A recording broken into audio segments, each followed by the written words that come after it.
question came in today: if I have UARS, upper airway resistance syndrome, will I qualify to be treated as if I have sleep apnea? And this is a very important aspect as it relates to insurance coverage. As you may know, upper airway resistance syndrome is the condition of a more subtle variation of sleep disordered breathing, or of sleep apnea, where you don't actually stop breathing, but there is restriction in the airflow sufficient to produce arousals and awakenings and related problems such as daytime fatigue and sleepiness, or cognitive impairment. However, the term upper airway resistance syndrome grew more out of a research base than a clinical base originally. And over the years, there's been some controversy in the field of sleep medicine about upper airway resistance syndrome. However, in the last 10 years, UARS has become much more widely recognized, and in 2005, the American Academy of Sleep Medicine included UARS in the nosology to describe it as an actual sleep breathing condition. In fact, they went so far as to say that if you have UARS, they just want to say you have OSA, obstructive sleep apnea.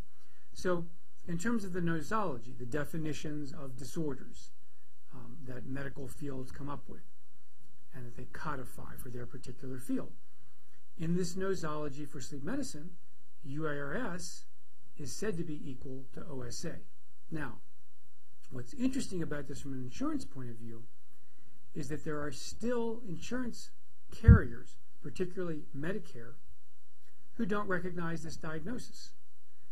And the reason they don't recognize it is because they're only willing to look at apneas and hypopneas in the evaluation of a diagnosis for sleep breathing problems. And they're not willing to look at apneas, hypopneas, and upper airway resistance events. So this can be very, very problematic, because if an individual has UARS only on their sleep breathing test, overnight sleep study, then according to the American Academy of Sleep Medicine, they have the diagnosis. And in fact, we know they have a real diagnosis because we know that these patients respond extremely well to positive airway pressure therapy, just like any other patient responds if and when they can use the device. But the insurance companies are unwilling, in some cases, as I said before, Medicare, to do this for reasons that are unclear to me and to a lot of other clinicians and researchers in the field of sleep medicine. So here you have the situation where you could have UARS. You ask the question, will it be covered and treated as if you have sleep apnea?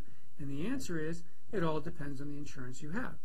If you have Medicare, then your doctor is going to have to appeal their rejection of that diagnosis for you to be able to get coverage.